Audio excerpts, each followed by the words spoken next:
हम लोग bound charge density और फ्री चार्ज डेंसिटी इसकी बातें कर रहे थे।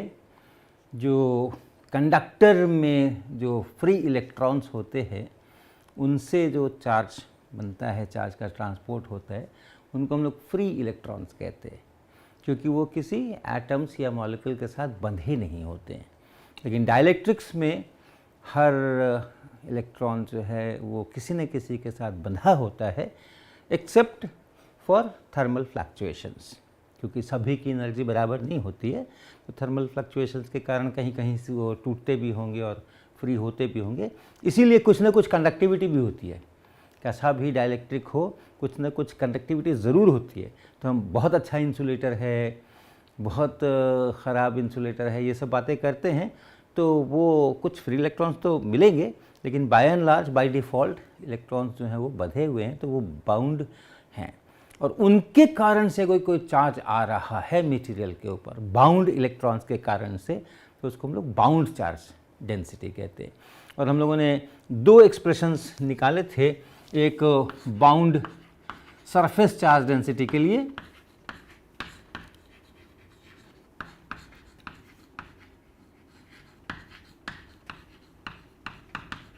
और वो हमने निकाला sigma b, surface charge density bound, और ये हमने कहा पी डॉट एन कैप। क्या है ये मटेरियल है और उसके सरफेस पर हम देख रहे हैं, तो सरफेस पर कहीं अगर देखते हैं तो उससे वहाँ से आउटवर्ड नॉर्मल और उसकी तरफ यूनिट वेक्टर, वो ये एन कैप है। और इसमें जो पोलराइजेशन है, जो भी जिस भी दिशा में पोलराइजेशन है, तो यहाँ पे जो पोलराइजेशन इस पॉइंट पर, जस्ट सरफेस के अंदर इस पॉइंट पर जो पोलराइजेशन है वो पी है। और इनका अगर आप डॉट प्रोडक्ट कर दीजिए तो यहाँ की सरफेस चार्ज डेंसिटी निकल करके आती है। और दूसरा हम लोगों ने लिखा बाउंड वॉल्यूम चार्ज डेंसिटी,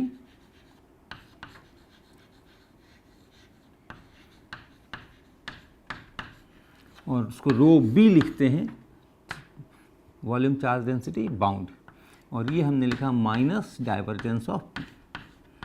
तो अब अंदर में, इसके डाइलेक्ट्रिक के अंदर में अगर हमारा कोई पॉइंट है तो वहाँ पे हम देखते हैं उसके आसपास जो पी है, उस पी में अगर ऐसा वेरिएशन है कि उसका डाइवर्जेंस लेने से वो डाइवर्जेंस आता है, नॉन ज़ीरो डाइवर्जेंस आता है, तब फिर वहाँ पे अंदर में भी इसमें चार्ज डेंसिटी अपीयर करेगी बाउंड चार्जेस के कारण से, और वो चार्ज डेंसिटी इस तरह से दी जाएगी। तो ये दो इम्पॉर्टेंट इक्वेशंस हैं बाउंड चार्जेस के लिए, जो डाइलेक्ट्रिक के सरफेस पे और इसके इंटीरियर में आ सकते हैं, अगर वो पोलराइज हो जाए, अगर उसमें ये पोलराइजेशन वेक्टर आ जाए।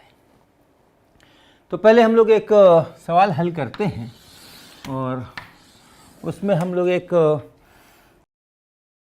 डाइलेक्ट्रिक स्फीयर लेते हैं, यूनिफॉर्मली पोलराइज्ड। इलेक्ट्रिक फील्ड उसके कारण लिखते हैं, electric field due to uniformly polarised, uniformly polarised sphere, dielectric sphere.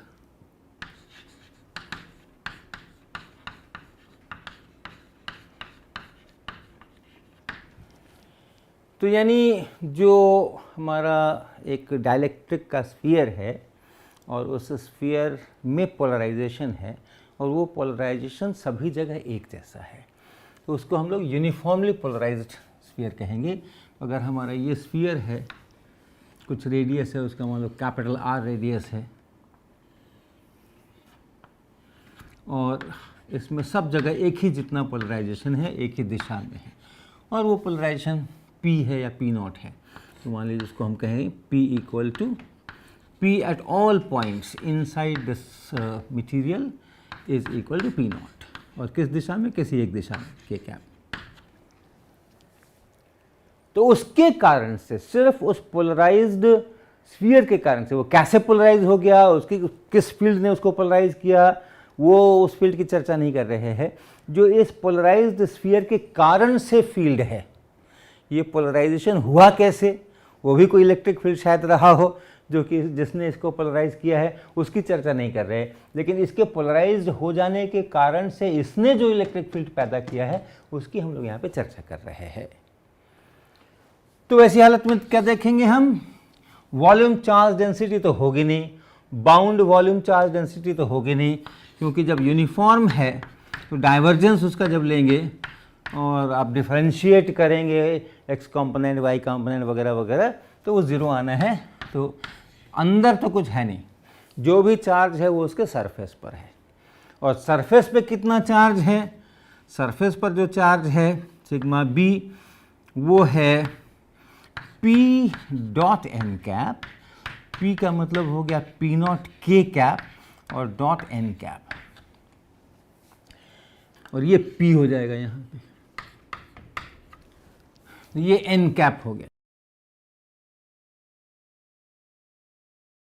N cap, ये एन कैप है और ये P वेक्टर है K कैप के डायरेक्शन में, right, P not K cap, ये P वेक्टर है, तो ये हमने P वेक्टर बनाया, ये Z एक्सिस है, ये Z एक्सिस है, और जो सेंटर से रेडियस बनाते हुए यहाँ से बढ़ाएंगे वो हमारा नॉर्मल होगा। आउटवर्ड नॉर्मल हमेशा लेना है, डाइलेक्ट्रिक के अंदर की तरफ वाला नॉर्मल नहीं लेना है, डाइलेक्ट्रिक से बाहर एम्प्टी स्पेस जिधर है उधर वाला नॉर्मल हमें लेना है, तो वो ये। और ये जो इन दोनों का डॉट प्रोडक्ट अगर देखेंगे हम तो बनेगा वो P naught cos theta, unit vector ये भी है, यूनिट वेक्टर ये भी है, और इसलिए 1 इंटू कॉस थीटा, और ये थीटा वही है जो स्फेरिकल पोलर कोऑर्डिनेट्स में हम यूज़ करते हैं। Z एक्सिस से जो एंगल है, Z एक्सिस से जो एंगल है वो हमारा कॉस थीटा है। यहाँ पे अगर हम आए हैं तो ये Z एक्सिस से ये एंगल है, ये थीटा है। Sigma b equal to P naught cos theta, कैसा डिस्ट्रीब्यूशन है ये, थीटा बराबर 0 से शुरू कीजिए, थीटा बराबर 0 तो कॉस थीटा बराबर 1, सिग्मा बी बराबर P नॉट, और जैसे जैसे आप थीटा बढ़ाएंगे वैसे वैसे ये घटता जाएगा, कॉस थीटा का वैल्यू 1 से घटता जाएगा, π/2 पर आकर 0 हो जाएगा, और π/2 से भी आगे जब बढ़ जाएंगे इधर की तरफ अपने एलिमेंट्स लेंगे तो कॉस थीटा नेगेटिव हो जाएगा, मैग्नीट्यूड बढ़ता जाएगा, और थीटा बराबर जब पाई लेंगे तो माइनस P नॉट, ये मैक्सिमम नेगेटिव मैग्नीट्यूड बनेगा।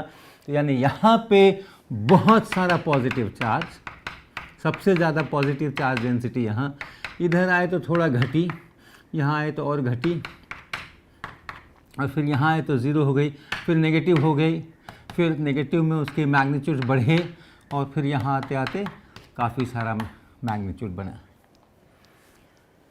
और ये जो चार्जेस अपीयर किए हैं उनके कारण से फील्ड पैदा होगा। फील्ड अंत में चार्ज से ही पैदा होता है। जो इलेक्ट्रिक फील्ड है वो या तो चार्जों से पैदा होता है और नहीं तो चेंजिंग मैग्नेटिक फील्ड से पैदा होता है।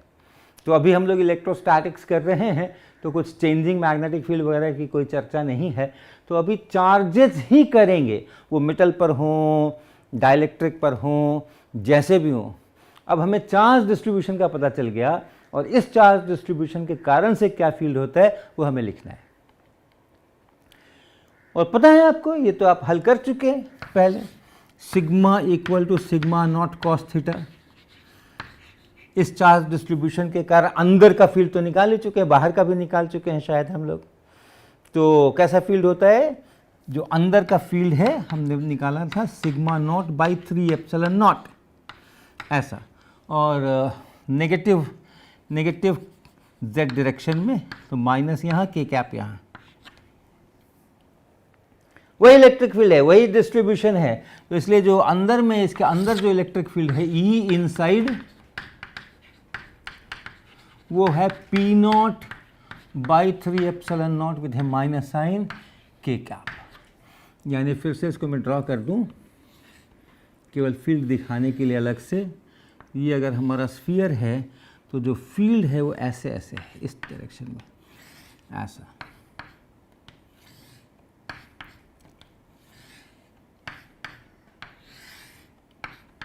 कांस्टेंट मैग्नीट्यूड है, हर जगह एक जैसा है, कहीं भी देखें तो एक जितना है। तो यूनिफॉर्मली स्पेस्ड लाइन हमें दिखानी चाहिए अपने 2 डायमेंशनल डायग्राम पे। यहाँ पे ये सब पॉजिटिव चार्जेस हैं, यहाँ पे नेगेटिव चार्जेस हैं। पॉजिटिव चार्जेस से चल करके नेगेटिव चार्जेस पर हमारी लाइंस ख़त्म हो रही हैं और पूरे में अंदर में जो फील्ड है वो एक यूनिफॉर्म फील्ड है इस पूरे के अंदर में। बाहर का क्या होगा? तो बाहर का भी आपको याद होगा कि ये जो सिग्मा बराबर सिग्मा नॉट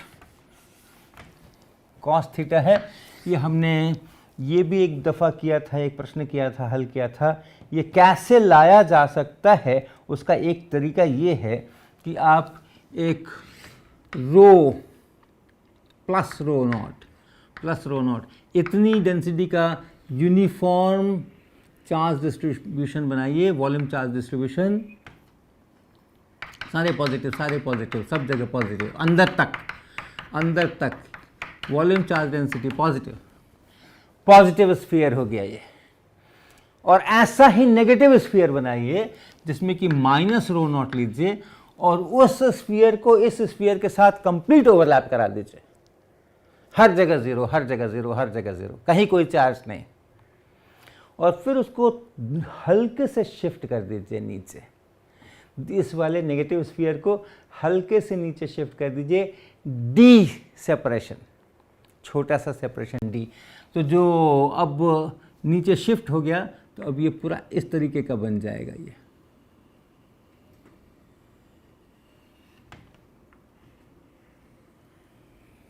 ये इस तरह का बन जाएगा, ये ऐसा, इस तरह से उसको शिफ्ट कर दीजिए। ये नेगेटिव है, तो ये नेगेटिव जो है यहाँ, ये पॉजिटिव जो है यहाँ तक ये पॉजिटिव है, ये पॉजिटिव है, ये सारा पॉजिटिव यहाँ पर है और यहाँ पे पॉजिटिव नेगेटिव ओवरलैप है और नेगेटिव यहाँ से शुरू हो करके और यहाँ तक जा रहा है, तो ये सब नेगेटिव है। ये डी डिस्टेंस अगर हमने नेगेटिव वाले को शिफ्ट कर दिया है, ऐसे नीचे शिफ्ट कर दिया है डी डिस्टेंस, तो इस तरह का पिक्चर बनता है। और यहाँ आप देख रहे हैं, और चूंकि ये डी बहुत छोटा है तो अब जो भी चार्ज दिख रहा है वो सरफेस है, इसको भी हम सरफेस कहेंगे, ये सब सरफेस है, ये इंटीरियर है। तो इंटीरियर में चार्ज जीरो हो गया, पॉजिटिव नेगेटिव चार्ज डेंसिटी बराबर है, विपरीत है, तो अंदर का चार्ज डेंसिटी नेट ज़ीरो हो गई। और सरफेस पे अगर हम देखते हैं तो यहाँ पे इतना मोटा है ये पूरा डी है ये, तो यहाँ पर चार्ज ज़्यादा है। इसी तरह यहाँ ये पूरा नेगेटिव चार्ज है और ये मोटा सा है, तो यहाँ नेगेटिव चार्ज ज़्यादा है। यहाँ अगर देखते हैं तो ये थिकनेस जो है यहाँ पे, ये थिकनेस जो है वो कम है, ये थिकनेस यहाँ पे घटती जा रही है, यहाँ पे और घटती जा रही है। तो यहाँ अगर आपको ये सोचिए कि कितनी दूर में नेगेटिव चार्ज है, तो थोड़ी सी दूर के अंदर में है। यहाँ सोचिए कि कितनी दूर में है, तो ज़्यादा दूर के अंदर में है। तो हम लोगों ने उस समय चर्चा की थी कि जब सारा कैलकुलेशंस करेंगे तो आपको ये जो चार्ज डिस्ट्रीब्यूशन मिलेगा, ये चार्ज डिस्ट्रीब्यूशन वही मिल जाएगा, sigma not cos theta. Theta बराबर 0, कॉस थीटा 1, मैक्सिमम पॉजिटिव यहाँ पे। थीटा इज पाई बाई 2, 0, यहाँ पे 0, यहाँ कुछ नहीं है, और थीटा बराबर pi, cos theta is -1, minus sigma nought, यहाँ पे फिर माइनस सिग्मा नॉट है। पूरा वेरिएशन ऐसा है। और ये सिग्मा नॉट क्या है? ये सिग्मा नॉट है ये रो नॉट इंटू डी, ऐसा। तो आप के पास अगर ये sigma equal to sigma not cos theta जैसा कुछ है तो उसको आप दो स्फीयर्स के रूप में लिख सकते हैं। और पहले स्फीयर को आप इससे बताएंगे, दूसरे स्फीयर को आप इससे बताएंगे। जो टोटल चार्ज होगा Q और माइनस Q वो होगा 4/3 pi r cube into rho nought. इतने चार्ज का स्फीयर पॉजिटिव बनाइए, इतने चार्ज का स्फीयर नेगेटिव बनाइए और उसके बाद उसको आप शिफ्ट कर दीजिए, तो ये बनता है। तो वही चीज़ वहाँ है, जो सिग्मा नॉट है वही पी नॉट है, बाकी तो सब कुछ ऐसा ही है। तो अगर इसमें बाहर के लिए फील्ड हम देखते हैं तो बाहर के किसी भी पॉइंट के लिए अगर यूनिफॉर्मली चार्ज स्फीयर है तो उसको उसके सेंटर के ऊपर माना जा सकता है। तो दोनों स्फीयर्स को अगर आप उसके सेंटर्स पर मान लेते हैं तो एक पॉजिटिव यहाँ पे, प्लस Q यहाँ पे और फिर माइनस Q यहाँ पे, डी डिस्टेंस नीचे, ये हो गया।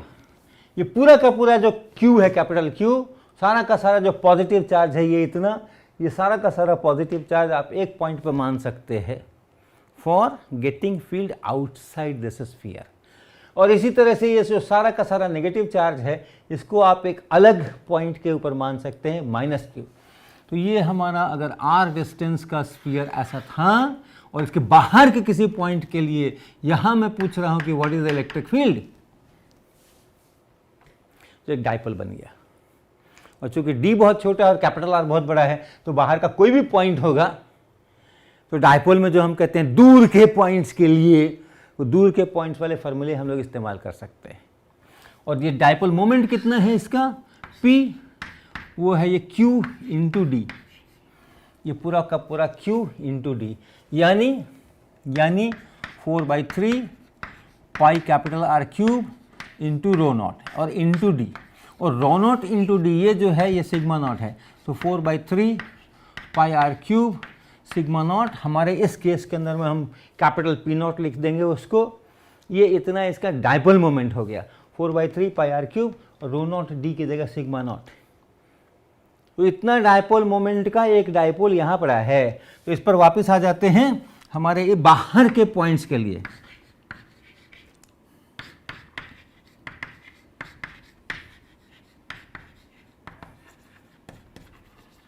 For points outside the dielectric, उसके लिए अगर हम सोचते हैं तो ये हमारा स्फीयर है और यहाँ पर हमारे पास एक डाइपोल है। और डाइपोल कैसा है, डाइपोल मोमेंट हमारा ऐसे है, ऐसा डाइपोल मोमेंट है इस डायरेक्शन में, इस डायरेक्शन में ऐसा डाइपोल मोमेंट है। नेगेटिव चार्जेस इधर, पॉजिटिव चार्जेस इधर, तो डाइपोल मोमेंट इधर होना ही चाहिए। और वो डाइपोल मोमेंट कितना है, तो वो डाइपोल मोमेंट इतना है, P is equal to 4/3 pi capital R cube P not in K cap direction. ये नेगेटिव चार्जेस इधर आए हैं, पॉजिटिव चार्जेस इधर आए हैं, तो डाइपोल मोमेंट का जो डायरेक्शन है वो नीचे से ऊपर की तरफ है, के कैप। और इसके कारण जो आप सूत्र जानते हैं, ऐसा डाइपोल अगर ओरिजिन पर रखा जाए z डायरेक्शन के अंदर में उसका डाइपोल मोमेंट हो और आप उसके कारण से कहीं पे फील्ड चाहते हैं और ये अगर एंगल थीटा है तो वो सूत्र आपको ध्यान होगा, E बराबर P by 4 pi epsilon not R cube, छोटा R क्यूब। अब ये है छोटा R, यहाँ से यहाँ तक देखने में छोटा है, वैल्यू में बड़ा है, कैपिटल R से भी बड़ा है। और into 2 cos theta theta cap plus sine theta R cap, R cap यहाँ और plus sine theta theta cap यहाँ। ये है इलेक्ट्रिक फील्ड इस डाइपोल के कारण से कहीं पर। R कैप थीटा कैप आपको पता है, ये सेंटर है, यहाँ से ये यहाँ पर हम हैं, इसी डायरेक्शन में बढ़ जाइए, यूनिट वेक्टर बना लीजिए तो वो R कैप है। और ये थीटा है, थीटा बढ़ने की जो दिशा है वो थीटा कैप है इस फिगर में ऐसा। तो जो R कैप कंपोनेंट है वो इतना, जो थीटा कैप कंपोनेंट है वो इतना, और उसका जो रिजल्टेंट मिला करके है वो ऐसा कुछ डाइपोल, जिधर भी आ जाए दोनों का रिजल्टेंट मिलके अलग अलग थीटा पर अलग अलग। तो ये बाहर का इलेक्ट्रिक फील्ड है। अगर आप फील्ड लाइंस सोचिए तो ऐसे डाइपोल की लाइंस क्या होती हैं, ऐसे डाइपोल की लाइंस इस प्रकार से होती है, ऐसे ऐसे होती है, ऐसे ऐसे होती है, इसी तरह से दूसरे साइड में ऐसे ऐसे करके इसकी डाइपोल की लाइंस हुआ करती है। तो भीतर में जो लाइंस है वो सब मिटा दीजिए, ये सूत्र केवल बाहर के लिए है। भीतर में अगर कोई इस प्रकार की लाइन पड़ गई है तो उसको मिटा दीजिए, गलत बात है, ये यहाँ पर नहीं है। अंदर में यूनिफॉर्म इलेक्ट्रिक फील्ड है, उसकी लाइनें ये बनी हुई हैं, लेकिन बाहर में यही लाइनें हैं, बाहर में यही लाइनें हैं, ये ऐसे, ये ऐसे, ये ऐसे, ये ऐसे, ये सही लाइनें हैं। ये बाहर की जो लाइनें दिख रही हैं ये सब सही लाइनें हैं, ऐसा। तो यहाँ पर इधर ऐसे और यहाँ पर इधर ऐसे, इस प्रकार का इलेक्ट्रिक फील्ड इसके कारण से होता है। क्या हो अगर डाइलेक्ट्रिक के भीतर कैविटी हो, डाइलेक्ट्रिक के भीतर अगर खाली जगह हो, तब क्या हो, तो हम थोड़ी जगह बना लें पहले। तो अलग से कुछ नहीं करना है, वही हमारे सिग्मा बी के जो सूत्र हैं वही इस्तेमाल होंगे। कैविटी के अंदर खाली जगह है, रो भी तो हो ही नहीं सकता। अगर हमारे पास एक डाइलेक्ट्रिक है और उस डाइलेक्ट्रिक के अंदर में यहाँ पर कहीं पर कैविटी है, खाली जगह है, ये एम्प्टी स्पेस है, यहाँ पर मटेरियल है, तो यहाँ पे कैविटी के अंदर वॉल्यूम चार्ज डेंसिटी होने का तो सवाल ही नहीं है, तो खाली जगह है। लेकिन हाँ, ये सरफेस ज़रूर है, तो यहाँ पे हम लोग सिग्मा बी की बात ज़रूर कर सकते हैं, और वो सिग्मा बी वैसे ही मिलने वाला है, पी डॉट एन कैप, ऐसे ही मिलने वाला है। ये समझ लीजिए कि जिस तरह से इस डाइलेक्ट्रिक का यहाँ सरफेस है, यहाँ सरफेस है, उसी तरह इस डाइलेक्ट्रिक का यहाँ भी सरफेस है। तो यहाँ पे मान लीजिए हमें सरफेस चार्ज डेंसिटी निकालनी हो, तो हम कहते हैं यहाँ भाई पोलराइजेशन देख लो डाइलेक्ट्रिक मटेरियल के अंदर में, just at the surface, just below the surface कितना है, तो वो P देखते हैं कि कितना है, तो कुछ पता चलता है, अच्छा P इतना है। और फिर कहते हैं यहाँ पे एक नॉर्मल डाल दो, किधर, जो इधर खाली जगह है, जहाँ डाइलेक्ट्रिक आकर के यहाँ ख़त्म हो गया। डाइलेक्ट्रिक के भीतर नहीं घुसना है, उसे बाहर की तरफ एन डालना है, ऐसा। वही काम यहाँ करना है। अगर यहाँ पहुँच गए तो जस्ट इस सरफेस के पहले देख लीजिए कि पोलराइजेशन किधर है, कितना है, तो ये पोलराइजेशन है यहाँ पे। और फिर नॉर्मल यूनिट वेक्टर करना है, तो इसके इस सरफेस के ऊपर, यहाँ जो ये सरफेस बनी हुई है, इस सरफेस के ऊपर हमें नॉर्मल डालना होगा। और किधर डालना होगा, कैविटी के साइड में डालना होगा, कैविटी के साइड में। डाइलेक्ट्रिक के अंदर नहीं घुसाना है नॉर्मल को, हमेशा डाइलेक्ट्रिक से बाहर निकालना है। और ये P डॉट एन जो करेंगे उसी से हमें सिग्मा भी मिलेगा। तो जैसे अगर हमारा मान लीजिए कि एक सिलिंड्रिकल डाइलेक्ट्रिक हो, मान लें एक सिलिंड्रिकल डाइलेक्ट्रिक है, यूनिफॉर्मली पोलराइज्ड,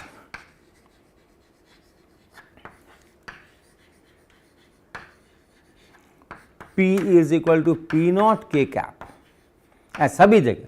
लेकिन इसके अंदर में एक सिलिंड्रिकल ऐसा कैविटी है, ये बीच में कैविटी है, खाली जगह है।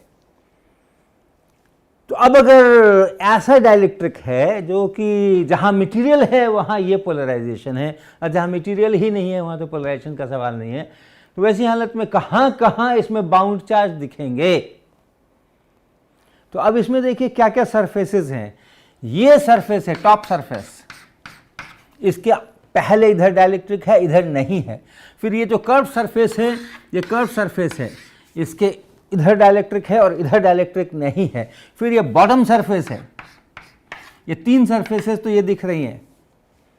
और इस डाइलेक्ट्रिक में अगर चलते हैं तो ये भी सरफेस है, ये भी सर, यहाँ आके भी डाइलेक्ट्रिक खत्म हो गया है, इधर खाली जगह आ गई है। ये भी सरफेस है, ये बॉटम सरफेस, ये कैविटी का जो बॉटम सरफेस है वो भी इस डाइलेक्ट्रिक का सरफेस है। और ये वाला जो कर्व सरफेस है ये भी इसका सरफेस है। तो 6 सरफेसेस है, और सभी 6 जगह आपको ये बाउंड सरफेस चार्ज डेंसिटी मिल सकती है। तो हर जगह आप देखिए P कितना है, तो P तो हमेशा आपको इतना मिलेगा। और एन कैप, ये एन कैप हर जगह अलग अलग मिलेगा। यहाँ अगर एन कैप आपको देखना है इस सरफेस पे, तो वो ऐसा एन कैप मिलेगा। यहाँ अगर देखना है तो वो ऐसा एन कैप मिलेगा। और यहाँ अगर देखना है, इधर डाइलेक्ट्रिक है और इधर नहीं है, तो ये एन कैप मिलेगा इस सरफेस पे। और यहाँ अगर देखना है तो इधर डाइलेक्ट्रिक है और इधर नहीं है, तो ये एन कैप मिलेगा। कर्व सरफेस पे अगर देखना है तो इस एक्सिस के परपेंडिकुलर, ये जो एक्सिस है इसके परपेंडिकुलर ऐसा आपको मिलेगा एन कैप। इसके ये जो अंदर वाली इसकी जो सरफेस है, यहाँ पर भी अगर आपको देखना है तो वहाँ भी जो सरफेस है उसके परपेंडिकुलर, और इसमें एम्प्टी वाले साइड में ऐसा, ये आपको एन कैप मिलेगा। तो सभी जगह अगर आप ये निकाल कर के देखेंगे तो दोनों कर्व सरफेस पे ये जो दोनों नॉर्मल हैं उनके साथ में इसका डॉट प्रोडक्ट 0 मिलेगा, क्योंकि हमने z डायरेक्शन में ये पोलराइजेशन लिया हुआ है और ये ऐसे एक्सियल है, तो 90 डिग्रीज बनेगा, वहाँ पे 0 होगा। केवल फ्लैट सरफेसेस पर आएंगे, 4 फ्लैट सरफेसेस हैं। यहाँ देख लीजिए तो सेम डायरेक्शन में है पी नॉट, यहाँ देख लीजिए अपोजिट डायरेक्शन में है माइनस पी नॉट, यहाँ देख लीजिए अपोजिट डायरेक्शन में है, ये डाइलेक्ट्रिक है, इधर P है इधर N है, तो माइनस पी नॉट यहाँ पे, और यहाँ देखिए जिधर N कैप है उधर ही पोलराइजेशन भी है, तो प्लस पी नॉट यहाँ पे। तो ऐसे ये चार्ज डिस्ट्रीब्यूशन आएंगे। तो जब कैविटीज़ होती हैं तो इस तरह से हम चीज़ों को हैंडल करते हैं। एक टर्म हम और इंट्रोड्यूस करेंगे, लीनियर डाइलेक्ट्रिक।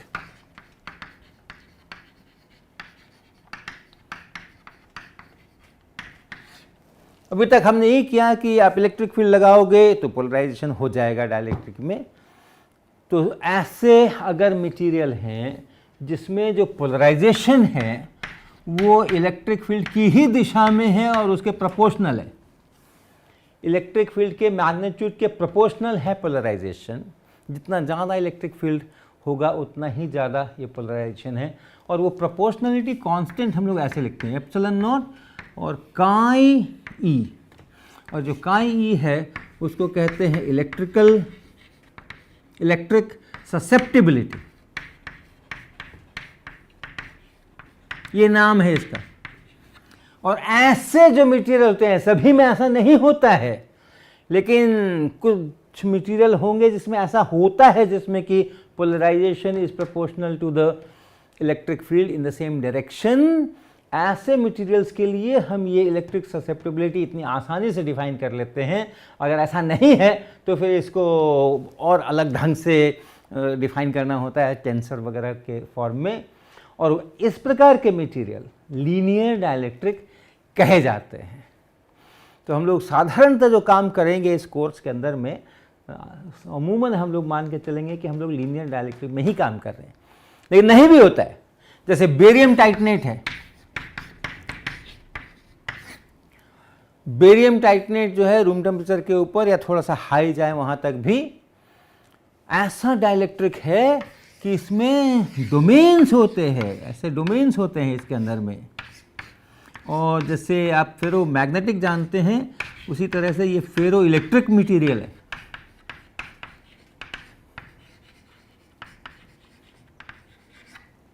अगर एक बार आपने इसको इलेक्ट्रिक फील्ड लगा के पोलराइज कर दिया तो आप इलेक्ट्रिक फील्ड हटा लीजिए तो भी उसमें पोलराइजेशन बना रहता है, जैसे परमानेंट मैग्नेट होता है। और नहीं भी इलेक्ट्रिक फील्ड लगाया है तो डोमेन्स हैं, ये सारे यहाँ पे पोलराइजेशन एक प्रकार के हैं, यहाँ पोलराइजेशन दूसरे प्रकार के हैं, बीच में डोमेन वॉल है एंड सो ऑन। ये लीनियर डाइलेक्ट्रिक नहीं है, और इसमें जो पोलराइजेशन है वो हिस्ट्री पर डिपेंड कर रहा है कि उसके पहले कहाँ कहाँ कब कब इलेक्ट्रिक फील्ड कैसा कैसा लगाया गया था। तो सभी मटेरियल लीनियर डाइलेक्ट्रिक नहीं होते हैं, लेकिन हम लोग अपने कोर्स में सामान्यतः लीनियर डाइलेक्ट्रिक की ही चर्चा करेंगे।